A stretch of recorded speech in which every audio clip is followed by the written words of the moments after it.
The poor student missed bus to help old man. Later learns he's professor holding scholarship. The words echoed in Marcus's mind like a strange prophecy as he watched the bus pull away from the curb, his only means of getting to his final exam on time disappearing in a cloud of exhaust. But the frail elderly man who had collapsed on the sidewalk needed him more than that bus did. Marcus Bennett stood frozen at the bus stop, his backpack heavy with textbooks and his heart heavier with the consequences of what he'd just done. The December wind bit through his threadbare jacket, a painful reminder of all he couldn't afford. 23 years old with hollow cheeks and eyes that had aged beyond their years, Marcus was the kind of person the world had stopped seeing. 3 years at Westlake University, and he was hanging by a thread. His scholarship had covered only the first 2 years, leaving him drowning in loans, working 2 jobs, and perpetually exhausted. This exam, this one final exam in advanced economic theory, stood between him and completing the semester. Professor Harrington was notoriously strict about tardiness. Missing it meant failure. Failure meant losing what little financial aid remained. And yet, the old man was struggling to breathe on the cold pavement, his cane lying useless beside him. No one else had stopped.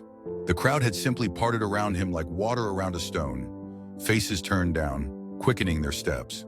"Sir, can you hear me?" Marcus knelt beside him, his knees pressing into the freezing concrete. The man's face was ashen, deeply lined, with eyes the pale blue of a winter sky. "I'm going to help you, okay? My ... medication," the man whispered, trembling fingers pointing to the leather messenger bag that had fallen beside him. "In the side pocket." Marcus fumbled with the clasp, found the pill bottle, helped the man take his medicine. His hands were steady even as his mind raced with calculations he couldn't solve. How many minutes until the next bus? 37. How many minutes after that until his exam started? 15. How many minutes it would take to walk? Impossible. "Thank you, young man." The elderly gentleman's breathing had steadied somewhat. "I believe I can stand now, with some assistance." Marcus helped him up, noticing how little the man weighed, how fragile the bones felt beneath his grip. "Do you live nearby? I should get you home." 3 blocks. The Wellington Apartments. The man adjusted his tweed coat with dignity, despite his unsteady legs. "But you seem distressed yourself. Late for something important?" "Just an exam," Marcus said, trying to keep the devastation from his voice. "It's fine." It wasn't fine. It was the end of everything he'd fought for. "An exam at Westlake? I noticed the emblem on your bag." Marcus nodded, supporting the man's elbow as they began walking slowly. "Advanced economic theory with Professor Harrington." Something flickered across the old man's face. Surprise, perhaps amusement. But it was gone so quickly Marcus thought he'd imagined it. "Harrington has a reputation for punctuality," the man remarked. "Among other things," Marcus murmured before he could stop himself. The walk to the Wellington was agonizingly slow. Each step was a second ticking away, another nail in the coffin of Marcus's academic career. By the time they reached the elegant pre-war building, his exam had already started. "I can't thank you enough," the man said as the doorman rushed forward. "May I have your name?" "Marcus Bennett." "Marcus Bennett," the man repeated as if memorizing it. "I won't forget what you've done today." Marcus nodded, already backing away. Perhaps if he ran the entire distance, begged Harrington for mercy. But he knew it was futile. The professor had made examples of latecomers before, sending them away without even allowing them to sit the exam. He trudged back toward campus anyway, numb with more than cold. 3 years of sacrifice, of nights spent working instead of sleeping, of meals skipped to pay for books. His mother had been so proud when he'd been accepted to Westlake, the first in their family to attend university. How could he tell her it was over because he'd missed a bus? Yet despite everything, he couldn't regret stopping. The image of the old man lying helpless on the pavement while others walked past, it would have haunted him far more than academic failure ever could. The economics building loomed before him, imposing in Gothic stone. Marcus checked his watch. 43 minutes late. The exam was 3 hours long. Maybe, just maybe. He climbed the stairs to the 3rd floor, his footsteps echoing in the quiet hallway. Outside room 307, he took a deep breath and opened the door. 20 students looked up at the interruption. Pens paused mid-sentence. At the front of the room stood not Professor Harrington, but his teaching assistant, a severe woman named Dr. Chen. "Mr. Bennett," she said coldly. "Professor Harrington does not tolerate tardiness." "I know. I'm sorry.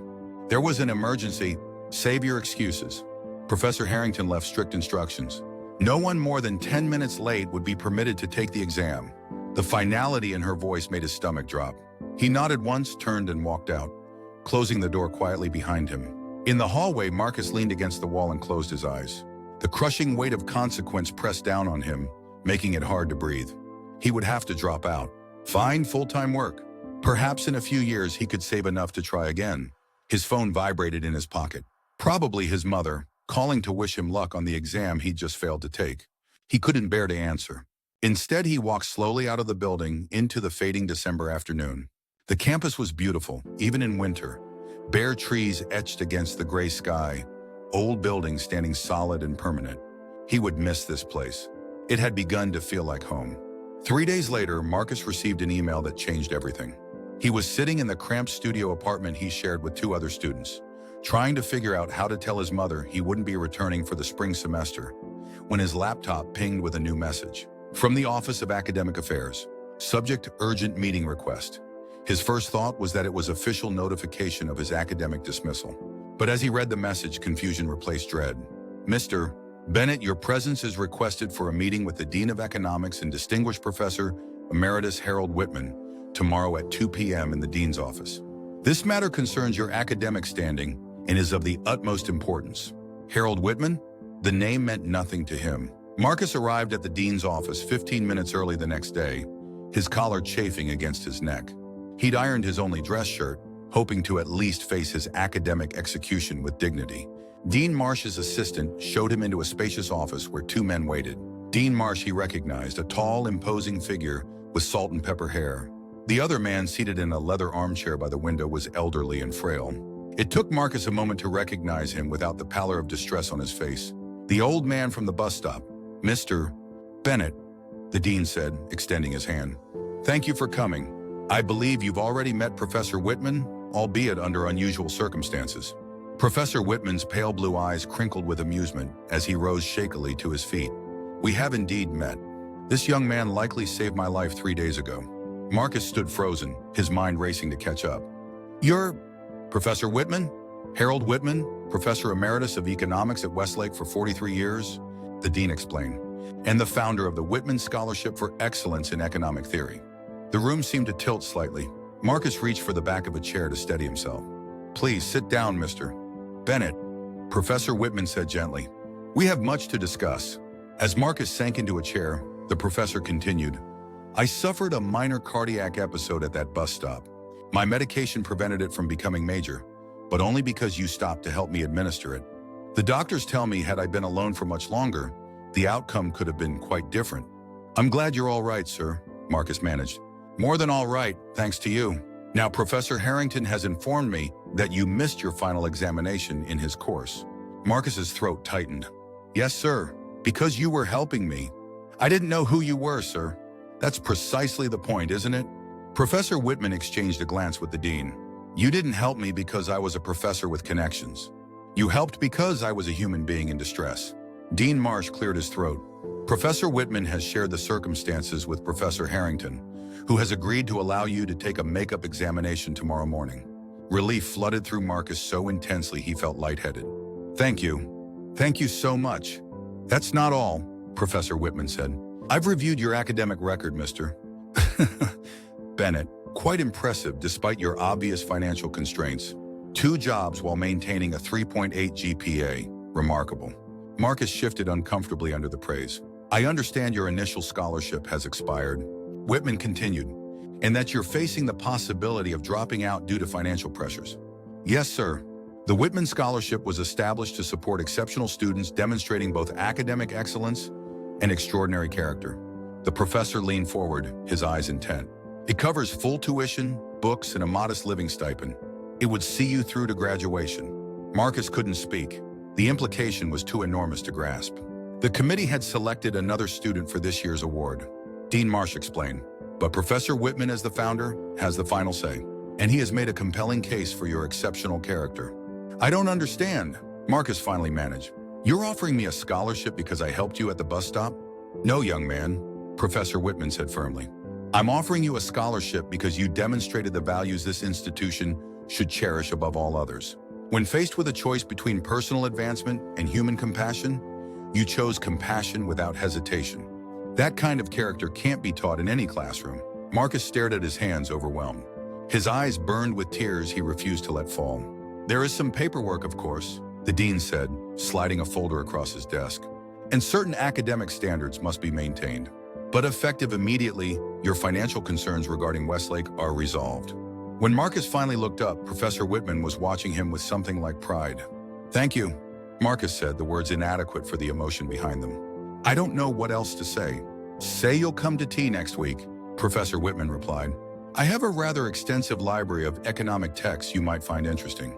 And I find I'm in need of some stimulating conversation during my recovery." And so began an unlikely friendship that would shape the course of Marcus's life far beyond his years at Westlake.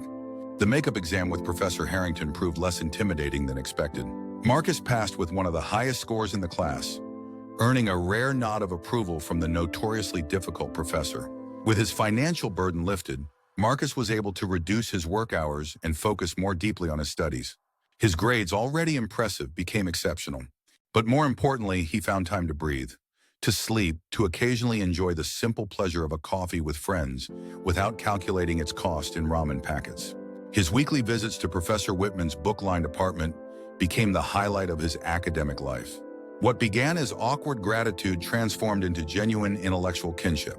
The professor's mind remained razor-sharp despite his physical frailty, and he challenged Marcus to think beyond textbooks and formulas. "Economics is about human behavior at its core," Whitman would say, gesturing with his teacup. "Never forget the humanity behind the numbers." As the months passed, Marcus noticed the professor's increasing frailty, how he tired more easily, how his hands sometimes trembled too much to pour his own tea. Without discussing it, Marcus began arriving earlier to help prepare their meetings, staying later to ensure the professor had everything he needed. One evening in late April, as spring finally softened the campus with pale green buds, Professor Whitman seemed particularly pensive. "I have a confession to make, Marcus," he said as they sat by the window, watching the sunset paint the old buildings gold. "The day we met wasn't entirely coincidental." Marcus set down his book. What do you mean? I had been watching you for some time. Your professors spoke highly of you." Professor Harrington, though he'd never admit it to your face, mentioned a student working 2 jobs who still managed to challenge him intellectually in class. Whitman's eyes twinkled. "I was curious. You were watching me?" The idea was disconcerting, not in any intrusive way. "I simply made a point of observing you around campus. I saw how you helped that freshman find her way when you were clearly running late yourself. I noticed you sharing your lunch with the homeless man who sits by the library." The professor shrugged slightly. "I've been selecting scholarship recipients for 40 years. I've developed something of an eye for exceptional character." Marcus absorbed this information slowly. "So the day at the bus stop. The cardiac episode was entirely real, I assure you," Whitman said dryly. "Not even I am dedicated enough to fake a heart attack for the sake of character assessment. But I did recognize you immediately. And I wasn't particularly surprised when you stopped to help." "I still don't understand." "If you were already considering me for the scholarship—" "I wasn't," Whitman interrupted. "The committee had selected someone else, a very deserving young woman with perfect grades and impressive research. I was simply curious about you." An old professor's hobby, observing humanity. He paused, his expression growing serious. "But when you missed that exam to help me, knowing what it would cost you, you demonstrated something beyond academic potential. You showed wisdom." The word hung between them, weighted with meaning. "There are many intelligent people in the world, Marcus. Fewer wise ones. Intelligence without compassion can be dangerous. The world needs economists who remember the human consequences of their theories." Whitman looked out at the darkening campus. "I've lived long enough to see brilliant minds devise systems that crushed vulnerable people. I wanted my scholarship to stand for something more." They sat in silence for a long moment. "I don't feel particularly wise," Marcus finally said. Whitman's laugh was gentle. "That, my boy, is the beginning of wisdom." As his junior year came to a close, Marcus flourished academically while deepening his friendship with Professor Whitman. The elderly professor introduced him to colleagues, recommended summer research opportunities, and challenged him intellectually in ways his regular classes couldn't match. But as summer approached, Marcus noticed Whitman's health declining more rapidly. The professor canceled their meetings twice due to doctor's appointments. His normally incisive mind occasionally wandered mid-conversation. Marcus began bringing homemade soup along with his economics questions, ensuring the professor ate while they talked. One warm evening in May, Marcus arrived to find Professor Whitman looking particularly frail, gazing out his window at the campus he'd served for over 4 decades. Marcus, he said, not turning from the view. Perfect timing. I was just thinking about legacy. Marcus set down his bag, concerned by the professor's melancholy tone. Are you feeling all right, sir? Just tired. Old age isn't for the faint of heart. Whitman smiled faintly. I've been thinking about what we leave behind. 43 years of teaching, hundreds of papers published, dozens of scholars mentored, and yet I wonder what truly remains. Marcus sat across from him, suddenly aware of how thin the professor's wrists had become, how the veins showed blue beneath translucent skin. Your scholarship program, Marcus offered. That's a tremendous legacy. It's changed lives, mine included. Perhaps. Whitman nodded slowly. But even that fund will eventually bear someone else's name, be shaped by different values. Your students carry your ideas forward, Marcus insisted. I've met at least 5 professors here who studied under you. They quote you in their lectures. This brought a more genuine smile to the old man's face. They quote me? How flattering. Which parts? Professor Davis in macroeconomic theory references your work on humanistic economic indicators at least once a week. Professor Jameson has your paper on ethical considerations in market regulation on her required reading list. Good choices, Whitman murmured. Not my most famous works, but perhaps my most important. They talked late into the evening, with Whitman reminiscing about his early years at Westlake, the intellectual battles that had shaped economic theory, the students who had surprised him over the decades. As Marcus prepared to leave, the professor held out a weathered hand to stop him. I have something for you, he said, reaching for a small wooden box on his side table. A graduation gift, perhaps a bit early. Sir, you don't need to humor an old man's sentimentality.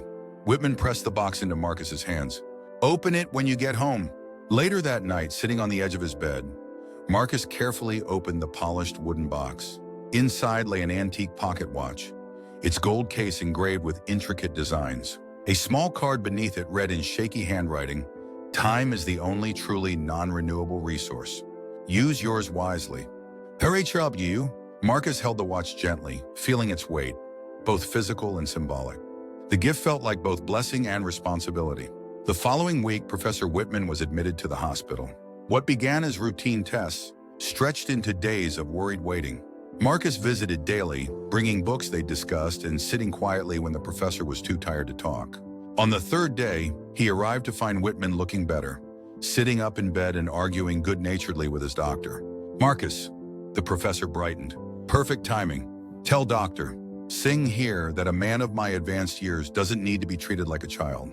Dr. Hinnerwerwin went for Singh, a woman of about 50 with kind eyes and a no-nonsense manner, raised an eyebrow. Professor Whitman believes taking his medication when he remembers is sufficient. It has worked for 78 years, Whitman protested. And yet here we are, the doctor countered before turning to Marcus. Perhaps you can reason with him. I've found intelligence and stubbornness often go hand in hand. After she left, Marcus pulled up a chair beside the bed. She seems to have your number, Professor. Impertinent woman. Brilliant, but impertinent. Whitman adjusted his blanket with dignity. Now, shall we continue our discussion of behavioral economics where we left off? I've had nothing but daytime television to occupy my mind in this place. They fell into their familiar pattern of discussion, but Marcus could see the effort it cost the older man. After about 30 minutes, Whitman's eyes began to droop. Rest, Professor, Marcus said gently. I'll come back tomorrow. Wait, Whitman's voice was suddenly urgent. There's something else we need to discuss. The scholarship committee meets next week to review candidates for the upcoming year. I had planned to attend, but is there anything I can do? The professor studied him for a long moment. Perhaps. How would you feel about presenting a candidate to the committee in my place? Marcus stared. Me? But I'm a student, a junior with exceptional insights into economics and human character. I've already spoken with Dean Marsh. He's amenable if you're willing. Who is the candidate? Whitman's pale eyes held his. That's what I want you to determine. I have 3 finalists' files in my apartment. I'd like you to review them and follow your instincts. The responsibility was overwhelming. Professor, I don't think I'm qualified. You stopped to help an old man when it cost you everything. Whitman interrupted. That qualification matters more than any academic credential.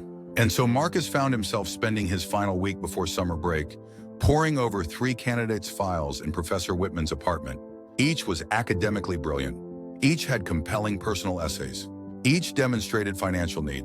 On paper, candidate A was perfect. Stellar grades, research experience, impressive recommendations. Candidate B had overcome significant hardship, working full-time while supporting younger siblings. Candidate C had good but not exceptional grades, yet showed unusual creativity in approaching economic problems. The night before the committee meeting, Marcus visited Professor Whitman, who had been moved to a rehabilitation facility. "Have you made your decision?" the professor asked immediately. "I think so, but I'm still not sure I'm the right person to do this. Indulge me. Who would you choose?" Marcus took a deep breath. Candidate B, Sophia Lynn. Whitman's expression revealed nothing. "Not the candidate with the highest GPA? Tell me your reasoning." Her transcript shows steady improvement each semester despite working 30 hours a week. Her essays demonstrate deep understanding of how economic policies affect real communities, probably because she's lived it. And her recommendation letters describe her helping other students even when she's struggling herself. Marcus hesitated. "She reminds me of what you said about intelligence with compassion." A slow smile spread across Whitman's face. "Well done. You agree? My opinion is becoming increasingly irrelevant," Whitman said with a hint of his old wryness. "The scholarship will outlive me. What matters is that those who steward it understand its purpose." The realization of what was happening hit Marcus with sudden clarity. This wasn't just about selecting one recipient. This was Whitman preparing for his succession. The committee meeting the next day was intimidating. 5 distinguished professors and the dean seated around a polished conference table, all turning to Marcus with expressions ranging from curiosity to skepticism. "Mr. Bennett will be presenting Professor Whitman's recommendation," Dean Marsh announced. "Professor Whitman has asked that we give his proxy full consideration." Marcus swallowed hard, feeling the weight of the antique watch in his pocket. He thought of Whitman's words. "The world needs economists who remember the human consequences of their theories."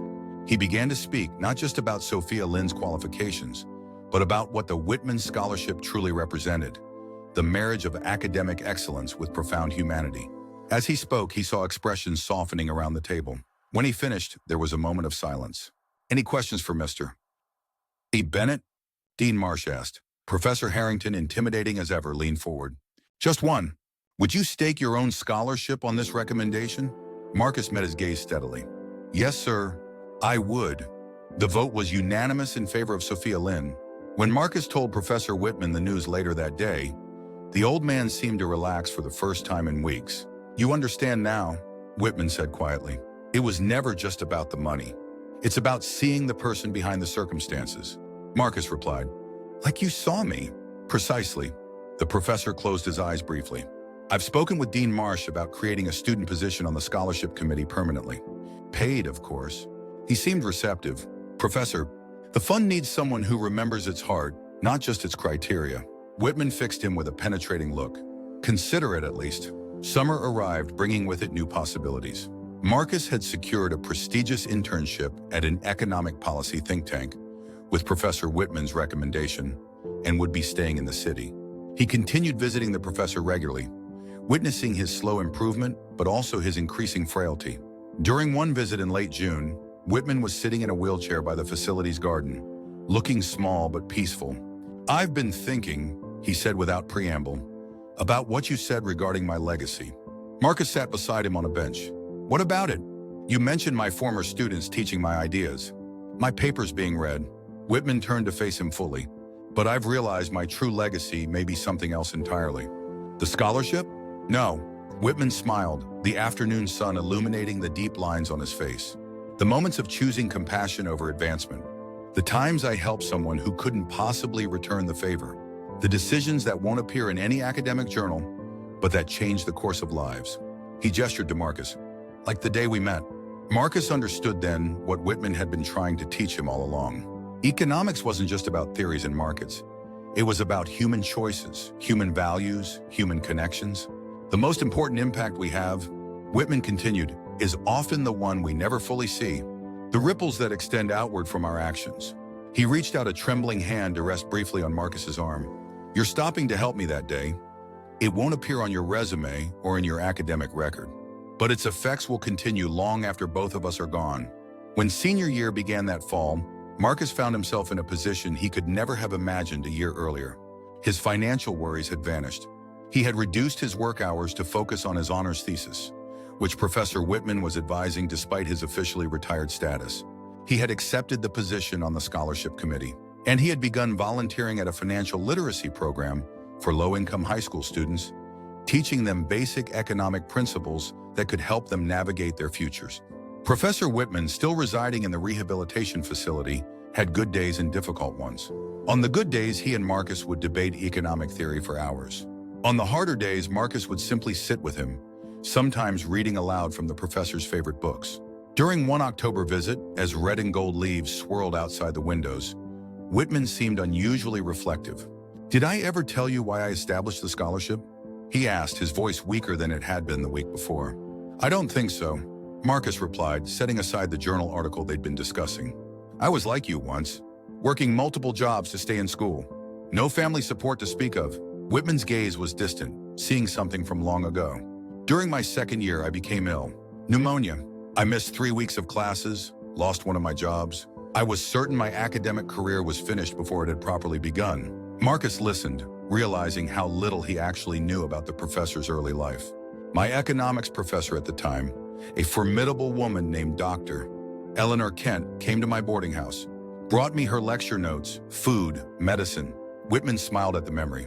"When I recovered, I found my tuition for that semester had been anonymously paid. It was never acknowledged between us, but I knew it was her." "She changed the course of your life," Marcus said softly. "She did.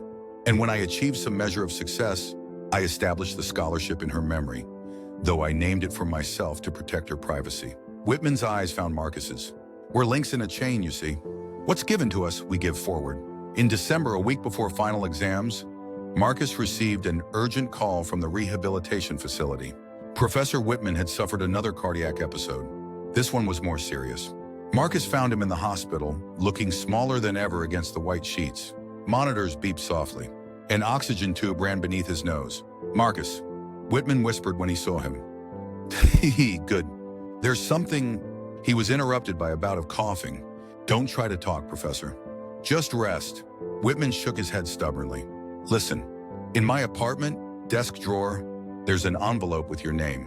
It can wait until you're better." "No." The word was surprisingly forceful. "Promise me you'll get it today." Alarmed by the urgency, Marcus promised. He stayed until Whitman fell asleep, then reluctantly left for the professor's apartment, where he still had a key to water plants and collect mail. In the desk drawer, he found a sealed envelope with his name written in Whitman's precise handwriting. Inside was a letter and legal documents. The letter began simply, "Dear Marcus, if you're reading this, I've either told you to find it or I've left this world for whatever comes next. Either way, certain matters need addressing." What followed left Marcus breathless. Professor Whitman had amended his will. While the bulk of his estate would go to the scholarship fund, he had left Marcus his extensive library of books, his apartment to use until graduation, and a sum of money specifically designated for graduate studies. "You were never my student in the traditional sense," the letter continued, "but you have been my greatest pupil nonetheless. You've reminded me why education matters beyond formulas and theories. I have no children of my own, but if I had been blessed with a son, I would have wished for one with your character." The final paragraph read, "The watch I gave you belonged to the professor who saved my academic career. Dr. Turbotime. Kent gave it to me when I completed my doctorate. Its value is primarily sentimental, but the sentiment matters greatly. Time passes. Wisdom must be preserved and passed forward. You are now part of that chain. Use your time wisely, Marcus. I believe you will." When Marcus returned to the hospital that evening, Professor Whitman was awake but very weak. "You found it," he said, seeing Marcus's expression. "Professor, I can't accept—" "You can and you will." Despite his frailty, Whitman's tone brooked no argument. "It's my choice to make." They sat together in the quiet hospital room as evening deepened into night. No economic theories were discussed. Instead, they talked of simpler things: favorite books, memorable meals, the beauty of autumn on campus. "I neglected those things too often," Whitman admitted. "So focused on the next paper, the next theory." "Don't make that mistake." As Marcus prepared to leave, Whitman caught his hand. "You stopped that day. he said, his voice barely audible. When everyone else walked by, you stopped. Remember, that's the choice that matters most. Professor Harold Whitman passed away peacefully 3 days later. His memorial service filled the university's largest auditorium. Distinguished economists from around the world came to pay their respects. Former students shared stories of his brilliance, his exacting standards, his occasional biting humor. Marcus sat quietly in the back, the antique watch heavy in his pocket. When asked if he wanted to speak, he declined.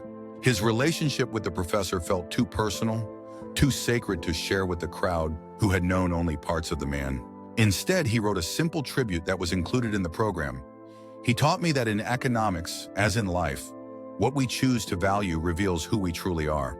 Spring semester of senior year, Marcus moved into Professor Whitman's apartment as specified in the will. Surrounded by the books they had discussed together, he completed his honors thesis on humanistic approaches to economic development. It received the department's highest distinction. With Whitman's unexpected bequest, graduate school became not just a possibility, but a certainty. Marcus was accepted to several prestigious programs, eventually choosing one with a strong focus on economic policy and social impact. Before graduation, he made one final visit to the bus stop where it had all begun. The concrete looked ordinary now, bearing no trace of the moment that had altered the course of his life. Yet standing there, Marcus could feel the weight of that choice still. The missed bus, the collapsed old man, the split-second decision that seemed so small at the time. He took out the antique watch, its gold case warm in his palm. 3 people had now carried it: Dr. Kent, Professor Whitman, and himself. 3 lives connected by moments of compassion that outweighed personal advancement. As he walked back toward campus, Marcus noticed a student running frantically toward the same bus stop, papers falling from her overflowing backpack. Without hesitation, he changed direction to help her gather them.